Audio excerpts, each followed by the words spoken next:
Hey everybody, welcome to our final player card review for the Dream Eater cycle. We're going to be talking about the Weaver of the Cosmos. Let's dive right in and start talking about some player cards.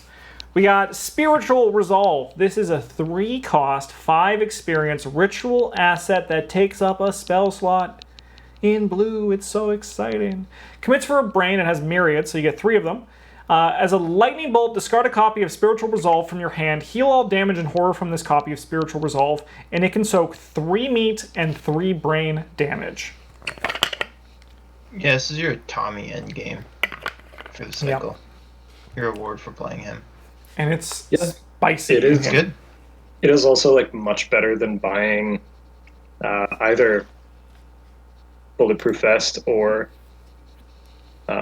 Elder Sign Amulet to try to shore up trauma. Mm-hmm. If you're playing a blue character, because you just pay 5 and you get 3 of them. Yeah. It's the card's very boring, but it just works really well. Yeah, it's not the most flash it's or like exciting Tommy. thing you could do. Yeah, it's like Tommy. Yeah, Tommy's so boring, but he's so strong. Yeah, all right. I don't have much else more to say. I think the card's great. It's a ritual, not a spell. I think I made a big mistake when I played my Tommy. Like this, I kept because I love my friends and I wanted to keep them alive. I kept my look who I'm fighting for, or like that other one, True Grit, I think. Yep. And I feel like that was a mistake. I had too much. I had too much soak and not enough like go juice. So just go. Yeah. Don't care about your friends so much in Tommy. Tommy doesn't care about his friends. Abigail Foreman. This is a 3-cost, 4-experience ally Miskatonic asset that commits for a book and a foot symbol. She has 1 meat, 2 brain damage. As a lightning bolt, attach a tome asset in your play area to Abigail Foreman, or switch a tome asset in your play area with an attached asset. The asset attached to her takes up no hand slots. As a reaction, after you resolve an action ability on the attached tome asset, exhaust Abigail Foreman, resolve its effects again. Wow. Yes, this is like your Daisy plant for the tome synergy, but also supposed to be the end game for Mandy with just the cycle, where you pick up Otherworldly Tome and also the upgraded Book of Lore, both of which search your deck, and then she lets you have both of them. Mm-hmm. And use one for free. It's nice, experience heavy, but it's good card. She is just pretty strong. Yeah, being able to resolve tomes twice, like Spiritual Resolve, she's not flashy, but she's very good. Yep. For experience. Yeah, I don't think I've never seen you guys play her. I've never played her, but have you guys played her outside? I played her with Daisy one time. I think it was with you guys. Oh, maybe I just blocked that out of my memory for some reason. I'm pretty sure I died in the asylum. Though. Oh, was it our mono yellow? Yeah, it might have been mono yellow. That would do it. Yeah. So we never got to see her do the exciting things because she was also locked in the asylum. Yeah. Abigail? Maybe. I don't think you played this on mono yellow, or I don't think this was out then. I played it playing Daisy once with you guys. I don't remember which campaign it was though. Strange. Yeah. Because I remember firing the encyclopedia twice. You just played it when we played Dream Eaters then. Yeah, maybe. Probably. Oh yeah, maybe. We just played the Waking side or the Dreamers side of Dream Eaters. No, I was playing. I was Daisy for the Dreamers. Yeah. Huh. Or the last time I played. I don't know which one it was in, but yeah, she's really good. Just 2 books, seems strong. Not flashy, but strong. This card's flashy. Holy hell. And strong. The Eye of Truth. This is a 5-experience spell practice skill that commits for 4 wild symbols. If this skill test is on a treachery card and the test is successful, add that treachery to the victory display and attach the Eye of Truth to it. While attached, the Eye of Truth contributes its skill icons to all tests on copies of the attached treachery. You don't want a certain card? Get rid of it. Yep. Make it easier for everybody else. I'm a huge fan of throwing this one into a Frozen in Fear. Mm-hmm. Yep. There's now less Frozen in Fear in the deck, but also they're kind of trivial. Yeah. You lose an action, but whatever. I think like there's no better description of Arkham Horror making fun of you than when you pay 5 experience for this card, commit it to a test that you want to commit it to, then draw the red shit, and you're like, well, Right. what can you do?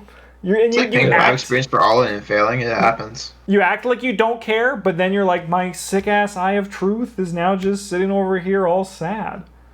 Yeah. Card's great though. Card's fun. You love it when people play it. It's a good time for all around. And the art's sick. It has 4 wild symbols, which is a lot. It's just great. It's like, to me, what a 5 experience card should be. It's kind of like a the one Travis likes, the Elder Sign one. It's just like Seal the Elder Sign. So yeah, it's just like, dang, this it brings the shit. And it's always watching you. Too spooky. Speaking of too spooky, Joey the Rat Vigil, who's always looking out for number 1. This is a 2-cost, 3 experience ally criminal asset that commits for a book and a foot. It has 3 meat. Sorry, he has 3 meat and 2 brain. As a lightning bolt, spend 1 resource, choose an item asset from your hand and play it, paying its cost.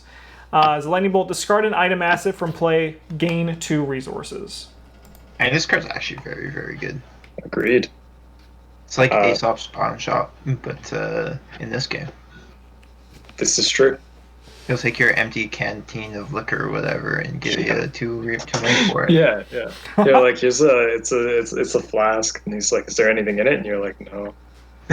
I think it's a big. That's You pay him $2 money to show up, and you're like, "Here's an empty flask," and he gives you your $2 back. He also seems really cool with the shooty robes, like play him in Tony Morgan, and you're just like, "Here's a gun. It doesn't have any bullets. Better sell it to the pawn shop because you can't just reload guns." Well, that's 100% what he's supposed to be here for. And that seems very strong. You give him empty weapons to fund your future ones. Yeah. Plus, your guns are all fast. Yep. It's definitely and slightly like more expensive. In that one video we made of like most improved, like Joey the Rat really starts like he's kind of looking out for number 2 here as well, right? Like he kind of cares about you now. He was in your deck for a bit. He's definitely looking out for you now. Yeah. Oh yeah. Yeah. The only thing I'm sad about it is we lost the flavor text, and I would love just Joey the Rat being like, "Hey, I'm Joey the Rat." I wish that was his flavor text. That'd be incredible. Yeah, I'm Joey the Rat. Yeah. That would be incredible. I want to see. I would love to see him in action. So, Bren, you should build a Joey the Rat deck soon, so we can be like, "Hey, it's Joey the Rat." There he is. All right, let's go. Sawed-off shotgun. I hear Bryn in the distance. I'm so excited to play this card. I just heard a holler. This is a 3-cost, 5 experience item, weapon, firearm, illicit asset that takes up your hand slot. Commits for a fist and a foot. Uses 2 ammo as an action. Spend 1 ammo. Fight. Instead of its standard damage, this attack deals 1 damage for each point you succeed by, to a minimum of 1 to a maximum of 6. If you fail and would damage another investigator, this attack deals 1 damage for each point you fail by, to a minimum of 1 to a maximum of 6. Yeah.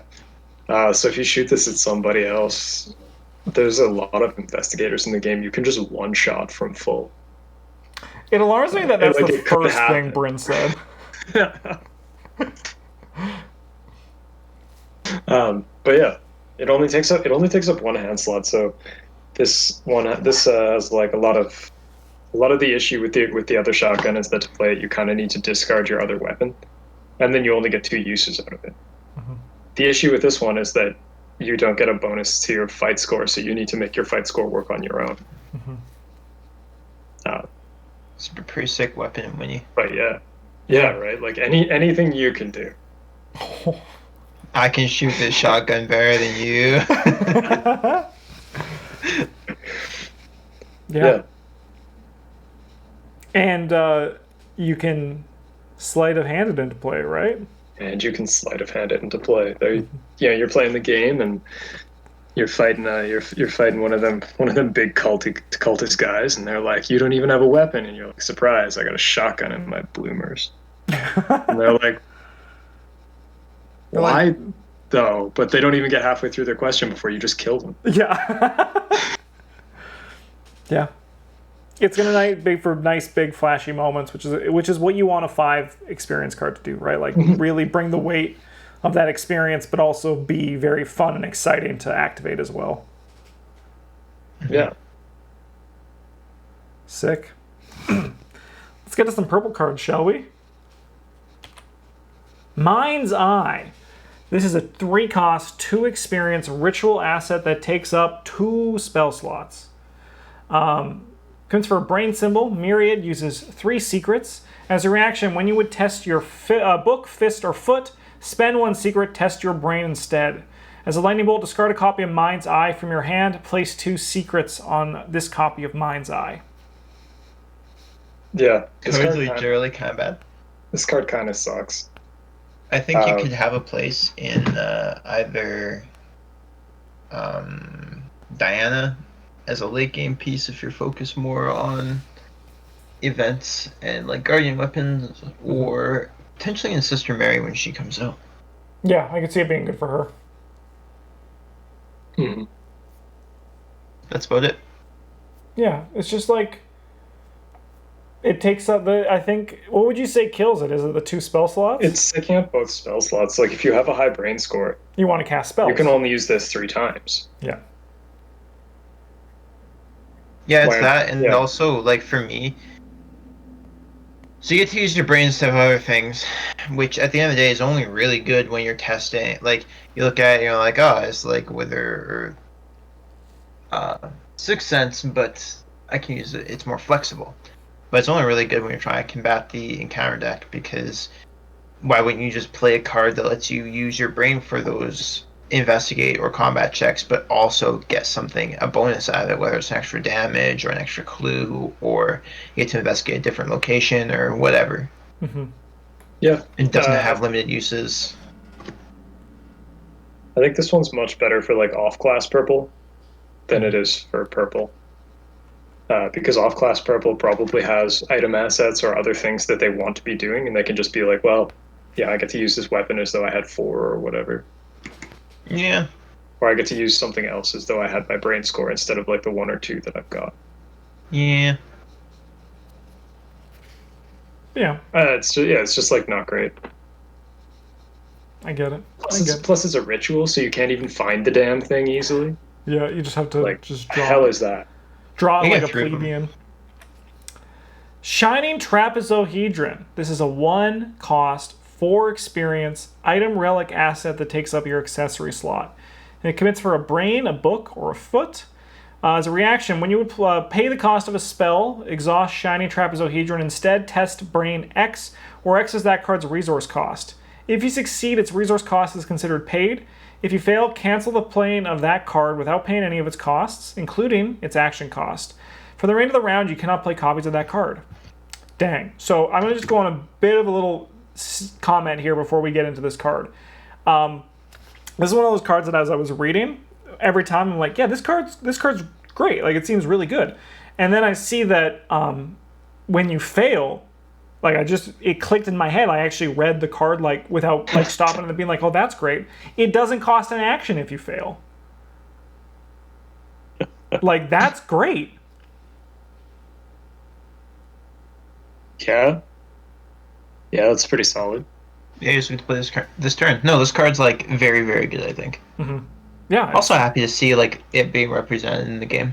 Yeah, I agree. Shining Trapezohedron is a classic Lovecraft like thing. Yeah. Yeah, you can't kill the hunter in the darkness without it. Because I mean, Yeah. like, shriveling like costs 3. Yeah. So No, then, like most time, like you play Shriveling or your Sixth Sense, and you get to make a brain test instead of paying money for it. Yeah, that seems great. And like a lot of the time with purple, like you're not exactly like being like, I'm gonna play my shriveling to attack this monster like right now, right? Like a lot of purple is setting up and like taking advantage of the time that they can get, right? By being able to control the Mythos deck. And just being able to like use your actions to not have to worry about resources and just get like cards out, that seems pretty stellar. Yeah. One thing I'm surprised about on this card is that was released in this pack and not the previous one. I think it's also a good representation. Mostly with the Haunter in the Dark and Nefrenka. Yeah. But I think it's a good representation of the item too. Like Travis, I always like when we see those cards from the history of and like the lore of the game in it. So you've got the bent pyramid in the background. Yeah. I want to go to Egypt for a longer adventure. That's what I want. I want to go to Egypt for an adventure that doesn't beat my ass. Yeah, one that's a lot nicer. You're not happy. You're not happy with that. You don't want to just go to Egypt and you're like in out. 20 minutes, we'll just die. Yeah. Yeah. Take my trauma, go home. Yeah. All right. We got Nightmare Bobble. This is a 1 cost, 3 experience, item charm, cursed asset that takes up your next necklace slot, the accessory. Commits for a brain and a wild, limit 1 per deck. Forced, after Nightmare Bobble enters play, search your bonded cards for 3 copies of Dream Parasite and attach them to Nightmare Bobble. When Nightmare Bobble leaves play, set each attached Dream Parasite aside out of play. As a reaction, when you reveal the auto-fail chaos token, shuffle and attach Dream Parasite into your deck, cancel that token. The Dream Parasite is a bonded. While Dream Parasite is in your hand, you must commit it to the next skill test you perform if able. This skill's icon subtracts from your skill value instead of adding to it. If this skill test fails, take 1 damage and 1 horror. It's just like Dreams of the Deep. Yeah. But this Nightmare Bobble is like insane though. Yeah. It's so good. The effect on the Dream Parasite is so minor for the effect that it gives you. The Nightmare Bobble is like, if you were guaranteed to fail, you don't have to fail anymore, and the downside is, in the future, you might fail a different test, but like, you'll know if you need to like work on it. Yeah, and like, if you need to like invest additional things to not fail it. Yeah, or it's like one of those things where you draw it, you lose your draw because you drew this, and then you're just gonna like, you might fail in the Mythos phase, and then you just adapt to that, or you just tank a test to get rid of it, right? Yeah, you just dump it into an investigation test usually, or like maybe a punch one of your teammates or whatever. Yeah, or like hell, you're in red where it's so easy to get your stats so high. Just pass the test at -2, right? Like maybe you use this to get guaranteed you catastrophe. Yeah, like it's.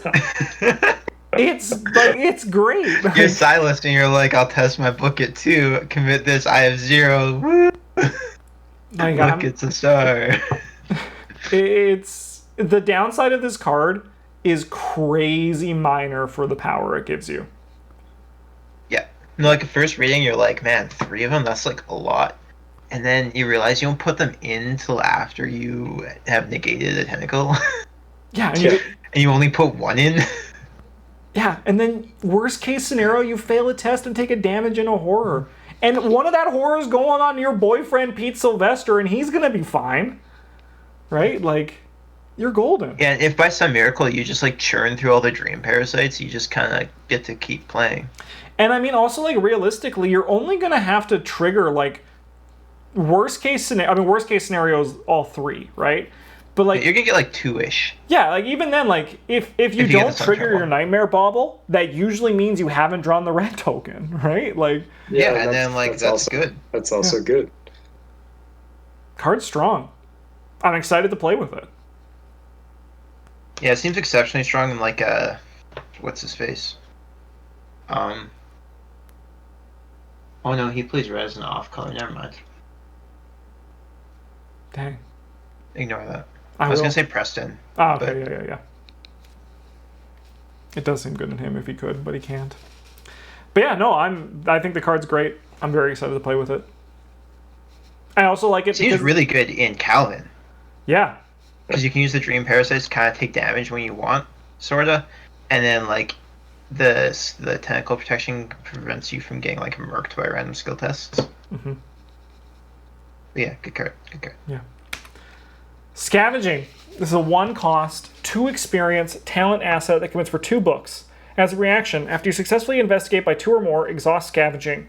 Choose an item card in your discard pile and either add it to your hand or play it, paying its cost.